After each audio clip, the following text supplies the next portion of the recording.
Horizon படம் வந்து இப்ப வடிவேல் பாத்து நடிச்சு வெளியே வந்திருக்கு. மறந்துட்டேன்னா மூன்றாம் கமல் மாதிரி மாமனுக்கு அப்புறம் திருப்பி ரீயூனிட் ஆயிருக்காங்க. இதுல டைரக்ட் பண்ணிருக்காருன்னா சுஜித் சங்கர். இவர் ஆல்ரெடி ஒரு தமிழ் படம் எடுத்திருக்காரு, ஒரு மலையாள படம் எடுத்திருக்காரு. அப்புறம் இதுல ஸ்கிரீன் பிளே அண்ட் கிரியேட்டிவிட்டி பாத்தீங்கன்னா கிருஷ்ணமூர்த்தின்னு ஒரு இருக்காரு. கதை பாத்தீங்கன்னா ஒரு திருடன், அவன் வந்து வடிவேலை வந்து எதிர்த்து ஒரு இடத்துல சந்திக்கிறான். அவரை வந்து கொண்டு போய் அவர் ஊர்ல விடுறேன்னு சொல்லி கூப்பிட்டு போறாப்புல. இதுல வந்து பாத்தீங்கன்னா வடிவேலுக்கு ஒரு ஞாபக மருதி வேறு இருக்கு, பகத் பாசில இருந்து ஒரு திருடன். இவங்க ரெண்டு பேருக்கும் நடந்த அந்த உரையாடல், அதுக்கப்புறம் அவங்க ரெண்டு பேரும் லைஃப்லயும் என்ன சேஞ்ச் ஆச்சு, இதுதான் மீதி கதை.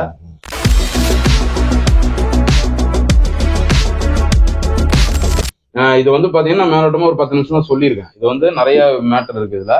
இப்ப மாரிசன்கிற இந்த டைட்டிலோட அர்த்தம் பாத்தீங்கன்னா அது வந்து சீதாவை வந்து ராவணன் கடத்திருக்க வேண்டி மாரிசன் தான் கோல்டன் டீர், அதாவது மாயமானா மாறிப்பவர். ராமர் அவரை தோத்திட்டு போய் அவர் கவனத்தை ஈர்த்து அந்த கேப்ல ராவணன் வந்து சீதாவை கடத்திட்டு போற மாதிரிதான் அந்த கோல்டன் டீர், அதுதான் மாரிசன். அது வந்து ஒரு யூஸ் ஆகுது. அதுதான் இந்த படத்துலயும் அந்த ஒரு கனெக்ட் இருக்குன்னு நினைக்கிறேன். எனக்கு தெரிஞ்சு நீங்க பார்த்தா தெரியும் உங்களுக்கு. உங்களுக்கு இந்த படத்தை காப்பாத்தே வடிவேல் பகத் பாசில் தான். அதாவது ரெண்டு பேருமே வந்து நடிக்கிற மாதிரியே தெரியாம அந்த பயங்கரமா வந்து ஒவ்வொருத்தர் வந்து ஓவர் ஷாட் பண்ணி மாறி மாறி வந்துட்டு இருந்தது. இந்த படம் பாத்தீங்கன்னா வடிவேல் வந்து எவ்வளவு பெரிய ஆக்டர்னு இந்த படத்தை பார்த்து தெரியும். அதாவது சட்டில்டுன்னு சொல்றேன், அதாவது ஆக்டிங்னா என்ன தெரியக்கூடாது, அதுதான் மெயின் மேட்டர். வடிவேலுக்கு வந்து சாதாரணமா வருது, அவருக்கு தெரியாமையே அந்த மாதிரிதான். ஏன்னா ரொம்ப கஷ்டம் இல்ல, ஏன்னா காமெடி ரோலே பண்ணிட்டு இருக்க அந்த சேஞ்ச் பண்றது நம்ம பாக்கணும். அந்த மாதிரி அவரை சேஞ்ச் பண்ணதுக்கு காரணம் யாருன்னா மாரி செல்வராஜ் தான். அவன் ஃபுல்லா வந்து டோட்டல் சேஞ்ச் பண்ணி அந்த படம் வந்து வேஸ்டா இருந்தாலும். ஆனா இந்த படம் வந்து பாத்தீங்கன்னா ஒரு டியூரேஷன் மட்டும்தான் எனக்கு ப்ராப்ளம் பட்டுச்சு. இந்த ஃபர்ஸ்ட் ஹாஃப்ல வந்து இனி கொஞ்சம் என்கேஜிங்கா போயிருக்கலாம், அந்த மாதிரி தான் இருந்துச்சு.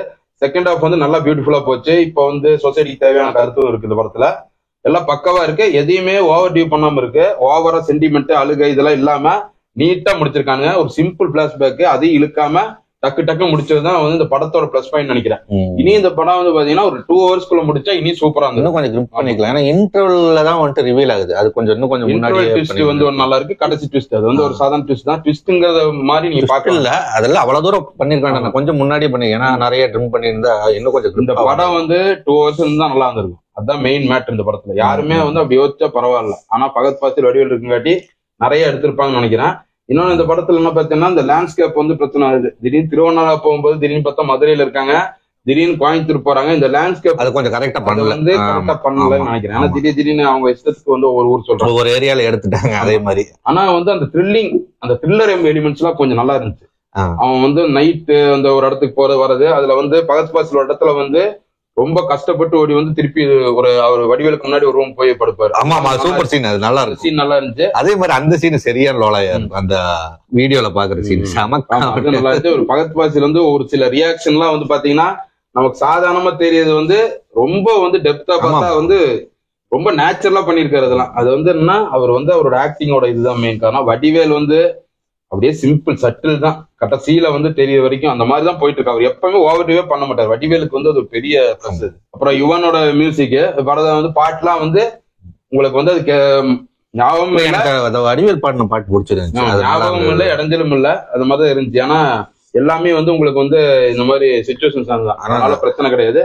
அப்புறம் ஒரு இளையராஜாவோட ஓல்டு சாங் ஒன்னு சூப்பர் பாட்டு ஒண்ணு, அது நல்லா இருக்கும். அதுல ஒரு அழகி சூப்பர் ஃபிகர் செமையா இருந்துச்சு. அது அந்த எக்ஸ்பிரஷனும் நல்லா இருந்துச்சு. நல்லா இருக்கும். சின்ன சீன் கண்டிப்பா நோட் பண்ணுவாங்க. படங்கள்ல பாக்கலாம், அடுத்த படம் நினைக்கிறேன். ஏன்னா அவங்க ஒரிஜினலா அந்த மாதிரி டான்ஸ், அந்த மாதிரி டான்ஸ் ஆடுறவங்க நினைக்கிறேன். அப்படிதான் நினைக்கிறேன். நல்லா அழகா இருந்தாங்க. எனக்கு வந்துட்டு இது வந்து நான் வேற ஒரு எக்ஸ்பெக்டேஷன்ல இருந்தனால எனக்கு கொஞ்சம் இதான மாதிரி தான் இருந்தது. இது ஏன் கேட்டேன்னா, இந்த மாதிரி வந்துட்டு சத்யராஜ் படமே ஒண்ணு இருக்கு, ஒருவன்.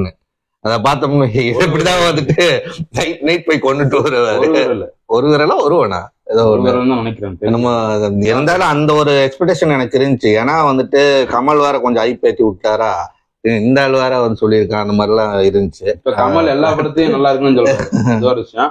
ஆனா இந்த படம் வந்து மோசம் கிடையாது உங்களுக்கு. ஏன்னா இதுக்கு முன்னாடி வந்து இந்த மாதிரி பெரிய ஹீரோக்கள் நடிச்சு கன்றாவி காலாவதியான படம் எல்லாம் நடிச்சு எடுத்துட்டு இருந்தாங்க. அதை வந்து பார்த்துட்டு இந்த படம் பார்க்கும்போது ரொம்ப கொஞ்சம் திருப்தியா இருந்துச்சு, எனக்கு ஆறுதலா இருந்துச்சு. மெயினா ஏன்டா நம்மள சாகடிக்கல அந்த மாதிரிதான் இருந்துச்சு. ஆமா, எந்த ஒரு அலட்டலும் இல்ல, சிம்பிளா இருந்துச்சு படம். ஒரு ஃபீல் குட் படம் மாதிரி போய் ஒரு ட்விஸ்டோட வந்து ஒரு த்ரில்லர் எலிமெண்டோட ஜாயிண்ட் அடிச்சிருக்காங்க. கொஞ்சம் மலையாள படம் பார்த்த மாதிரி இருந்துச்சு. ஏன்னா டைரக்டர் பேர் மலையாளி தானே, அதனால வந்து அப்படி இருந்திருக்கலாம். தமிழ்ல என்ன படம் எடுத்தாரு? தமிழ்ல வந்து ஆறு மனமேன்னு ஒரு முருகன் படம், அந்த படம் கொஞ்ச நாள் கழிச்சு இந்த ஒரு நல்ல படம், சிம்பிள் படம். வந்து நீங்க ரொம்ப எக்ஸ்பெக்டேஷன் எல்லாம் வேண்டாம், ஒரு சிம்பிளான படம், உங்களுக்கு போர் அடிக்கல, அதான் மெயின் காரணம். நல்ல கொஞ்சம் அங்கங்க சில நல்ல சீன்களா இருந்துச்சு, அது வந்து பாராட்டலாம் படம். கரெக்டா கோயம்புத்தூர் வரும்போது 1848 எடுத்துட்டாரு. சித்தாரா ரொம்ப நாள் கழிச்சு நம்ம புது சித்தாரா வந்து ஒரு கெஸ்ட் ரோல் பண்ணிருக்காங்க. ரொம்ப நாள் ஆச்சு அவங்க ஸ்கிரீன்ல பார்த்து, நல்லா இருந்துச்சு. இன்வெஸ்டிகேஷன்ல கொஞ்சம் வந்து கரெக்டா, இன்வெஸ்டிகேஷன் வந்து போலீஸ் வந்து ஒண்ணுமே பண்ணல. கடைசியில வந்து பழைய தமிழ் படங்கள் டெம்ப்ளேட் மாதிரி கடைசியில வந்து அரெஸ்ட் பண்றாங்க, அவ்வளவுதான்.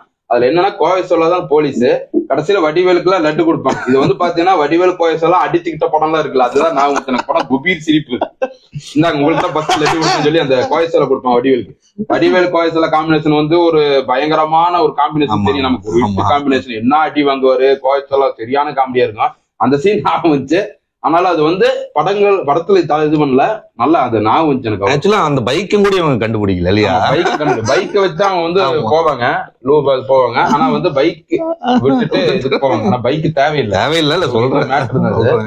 அது பகத் ஃபாசில் வடிவேல்னால இந்த படம் வந்து தப்பிச்சிருக்குன்னு நினைக்கிறேன். நல்லா இருந்துச்சு. இது வந்து அவ்வளவு மோசமான படம் கிடையாது. லென்த்தா இருக்கும், லென்த் ஸ்லோ பர்ன் இதெல்லாம் வந்து வேஸ்ட். ஸ்லோ ஃபாஸ்ட் எல்லாம் கிடையாது படங்கள்ல. இப்ப இருக்கவங்க பல பேர் அப்படி சொல்றாங்க, சொல்றதுதான், காரணம் கிடையாது. கொஞ்சம் ட்ரிம் பண்ணலாம், அவ்வளவுதான். மத்தபடி நல்ல படம், தியேட்டர்ல ஓடிட்டு போய் பாருங்க.